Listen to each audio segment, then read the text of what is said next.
Madame, mademoiselle, monsieur, bonjour et bienvenue dans notre web-série où nous poursuivons notre rencontre avec Ilios Kotsou, docteur en psychologie, maître de conférences à l'Université libre de Bruxelles et également cofondateur de Émergence. Et vous avez publié, Ilios Kotsou, bonjour. Bonjour. Vous avez publié aux éditions Jouvence ce livre « Je vis en pleine conscience et je m'apaise ». Alors, on en parle beaucoup de la pleine conscience aujourd'hui. C'est quoi exactement ?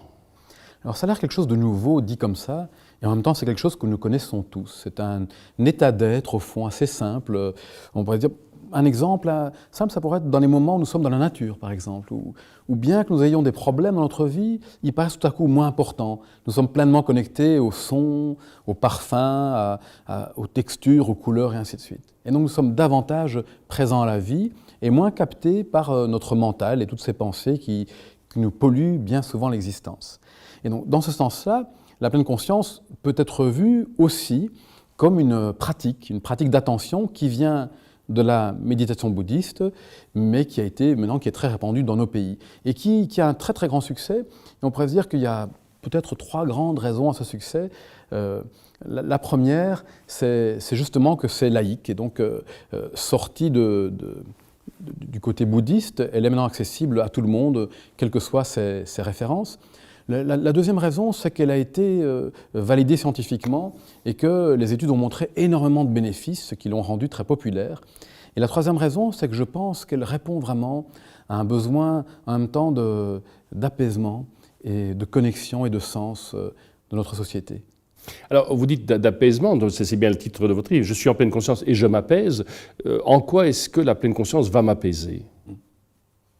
Alors, la plupart d'entre nous sommes constamment soumis à énormément de sollicitations. Des sollicitations qui viennent de nos vies bien occupées, mais aussi des écrans auxquels nous sommes tout le temps exposés, les réseaux sociaux et ainsi de suite. Et donc, nous avons très très peu de moments de continuité, de tranquillité, de calme, dans lesquels nous pourrions nous déposer et qui nous permettraient peut-être, d'une part, de nous régénérer et d'autre part, de nous reconnecter aux dimensions essentielles de notre existence. Et la pleine conscience, en cela, nous propose, premièrement, de nous arrêter, de prendre le temps de nous arrêter et de ne pas attendre que la vie nous arrête, par un accident, par une difficulté, par un burn-out, et ainsi de suite. Et donc, de nous arrêter beaucoup plus régulièrement, et en nous arrêtant, commencer à observer ce merveilleux laboratoire intérieur, celui entre nos 2 oreilles, dans lequel il y a cette interaction entre nos pensées, comment nos pensées influencent nos sentiments. Comment nos sentiments, à leur tour, vont faire qu'on vive certains types de pensées plutôt que d'autres. Lorsqu'on ne va pas bien, on a plutôt tendance à avoir des pensées qui sont assez négatives, qui vont favoriser l'apparition de sentiments très désagréables, qui à leur tour vont déclencher favorablement des pensées et entraîner des comportements. Et donc commencer à regarder toute cette mécanique avec un peu de distance, c'est commencer à comprendre comment nous fonctionnons. Et c'est une des premières choses. Et la proposition, bien sûr, des exercices, parce que c'est un entraînement, tout comme on peut s'entraîner au piano, comme on peut s'entraîner au violoncelle, la pleine conscience nous propose de nous entraîner. Et nous entraîner à quoi ? À commencer à apprivoiser notre attention. Cette attention qui est notre ressource la plus précieuse. Cette attention qui est souvent volée, capturée, distraite. Notre mental est un peu comme un singe qui saute de branche en branche de manière tout à fait agitée, et que nous ne savons pas très bien comment le déposer. Et donc on va commencer par des exercices très simples. Par exemple, là où vous êtes, vous et moi, portez attention à notre respiration. C'est toujours là, évidemment. Il ne s'agit pas de respirer. On respire déjà, mais la respiration est quelque chose qui est toujours présent à l'arrière-plan de nos vies, et pourtant, nous en sommes peu conscients. Et il y va, c'est une question de vie ou de mort ici, de manière réelle, notre respiration est importante. Et pouvoir constater que nous respirons nous ramène déjà dans l'instant présent, et puis nous permet de mieux comprendre nos états affectifs. Pourquoi ? Parce que la respiration est le plus beau baromètre de nos états internes. Joie, contentement, mais ou alors agitation, anxiété, peur, tristesse, la respiration s'en trouve directement modifiée. Et un contact plus intime avec notre respiration nous permet une réelle compréhension concrète de comment nous fonctionnons. Et donc cette question d'attention, on est présent à la respiration, nos pensées partent, et elles partent souvent où ? Dans le passé, bien souvent d'ailleurs dans les regrets, les problèmes du passé, ou elles partent dans le futur, l'anticipation, les projets, parfois positifs, mais aussi parfois l'anticipation de choses difficiles, qui peut-être n'arriveront jamais, mais que nous amenons déjà dans notre vie en y pensant. Je pense que c'est Mark Twain qui disait « J'ai eu de nombreux problèmes dans ma vie, dont la plupart ne sont jamais arrivés. » Et prendre conscience de cette mécanique, c'est déjà la base de la pleine conscience. Et puis donc notre esprit divague, et je vais par un travail attentionnel, délibéré, ramener mon attention ici, à ce qui se passe ici, ma respiration, les sensations du corps. C'est un premier mouvement. Un deuxième mouvement consisterait à m'ouvrir alors.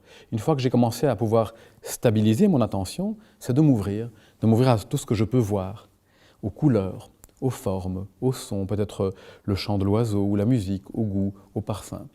Et cela nous amène à pouvoir faire quoi? À être un petit peu moins l'otage du mouvement automatique du mental qui nous entraîne à ruminer, à regretter, à nous projeter, et être un peu plus capable d'habiter notre vie maintenant, au travers de nos 5 sens. En nous reconnectant de manière très concrète à notre expérience, nous développons une forme d'intelligence existentielle qui nous permet de mieux savoir ou de mieux nous reconnecter à ce qui est important pour nous. Et donc différencier un peu l'urgent après lequel nous courons tellement souvent, moi je me reconnais bien là-dedans, et l'important, qu'est-ce qui est fondamental dans nos vies. John Kabat-Zinn, qui est ce professeur de médecine américain, qui est un petit peu le fondateur de cette pleine conscience moderne, qui est à l'origine des premières études sur ce domaine-là, dit « Nous n'avons que des instants à vivre ». Je pense que c'est John Lennon qui disait « La vie, c'est ce qui passe lorsque tu es occupé à autre chose ». Et donc l'idée, c'est peut-être de pouvoir nous concentrer, en tout cas savourer et apprécier pleinement notre vie telle qu'elle se présente à nous maintenant. Et ce n'est pas en niant le reste de l'existence, mais c'est, voilà, de quoi est-ce que je voudrais prendre soin dans ma vie maintenant? Qu'est-ce qu'il y a de précieux? C'est une nouvelle forme de spiritualité? Oui. Alors, nouvelle, évidemment, on peut dire qu'elle a plus de 2500 ans et qu'elle n'a rien inventé, mais on peut dire que c'est un retour à une forme de spiritualité très, très pragmatique. Et je pense que spiritualité est vraiment le bon mot, puisque spiritualité, est-ce que ce n'est pas la vie de l'esprit? Et ici, il s'agit en effet de s'intéresser, de comprendre comment fonctionne notre propre esprit, qui est peut-être la chose la plus importante au monde, non? Puisque c'est avec notre esprit que nous entrons en relation avec la vie, avec le monde, avec les autres, et c'est bien souvent ce que nous laissons de côté, pris par tellement de choses concrètes ou pris par les préoccupations qui nous traversent. Et donc cette pleine conscience, cette vie spirituelle, elle nous propose d'une part de pouvoir prendre du recul, par exemple par rapport à nos pensées, de pouvoir commencer à se rendre compte que nos pensées, somme toute, ce ne sont que des pensées. Elles sont importantes, hein, elles sont comme des étiquettes qui nous parlent du monde, mais ce n'est pas une pensée, ce n'est pas un fait. Et bien souvent, nous confondons les deux. Nos pensées, cette image bien connue, hein, c'est un peu comme les nuages. Dans le ciel, notre présence à la vie, il y a tous ces nuages qui nous traversent et nous avons tendance à nous identifier à ces pensées, à s'accrocher. Et le problème des pensées, ce n'est pas d'avoir des pensées négatives et compliquées, le problème c'est la colle qui va nous coller à ces pensées. Et on va les prendre tellement au sérieux qu'on va finir par se sentir mal, par être influencé, manipulé par nos propres pensées. Et en prendre de la distance, c'est un peu comme si les pensées étaient de l'eau d'une cascade et que nous prenions souvent en pleine figure, c'est très désagréable, et faire un pas de côté, c'est pouvoir regarder cette cascade-là. Et donc c'est cesser de voir le monde uniquement au travers de nos pensées et de nos sentiments, mais de pouvoir regarder nos pensées, nos sentiments, pour ce qu'ils sont, des événements qui font partie de la vie intérieure, qui sont importants, mais qui ne doivent pas diriger complètement notre existence. On pourrait se dire, c'est un peu aussi comme cette très belle métaphore de la montagne.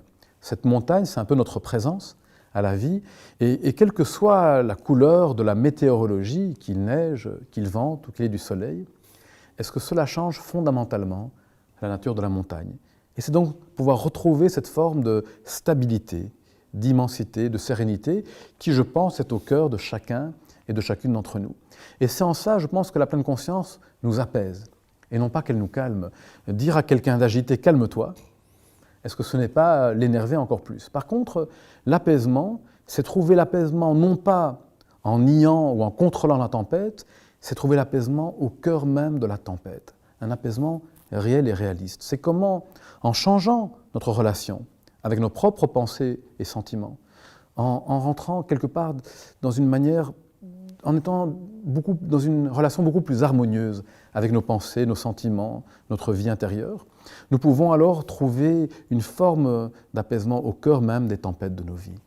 D'une certaine manière, cette pleine conscience, cet apaisement, permettent de participer à la construction d'une société plus juste. tout à fait. Et en ça, je pense que la pleine conscience a deux dimensions qu'il ne faut pas oublier. Une dimension subversive et une dimension éthique. Et la dimension subversive, c'est celle qui nous propose de remettre en question tous nos conditionnements, nos schémas, nos jugements, nos héritages lorsqu'ils ne nous conviennent plus. Ça, c'est une dimension importante. Et la deuxième, c'est cette dimension éthique qui est une participation à un monde plus solidaire. Et la pleine conscience, parce que c'est une attention qu'on cultive qui est en même temps ouverte mais aussi bienveillante, elle nous interpelle sur notre propre relation à la vie, sur notre contribution au monde et à la vie. Et donc je crois que quelqu'un qui pratique cette forme de présence, ça l'amène aussi évidemment à se connecter avec ses potentialités de générosité, d'altruisme, de bienveillance, et donc à naturellement participer de manière plus généreuse à la vie. Ilios Kotsou, merci beaucoup. Je rappelle donc votre livre « Je vis en pleine conscience et je m'appelle », c'est paru aux éditions Jouvence. Nous arrivons au terme de ce magazine. Merci de nous avoir accompagnés jusqu'ici. Je vous souhaite une très bonne journée.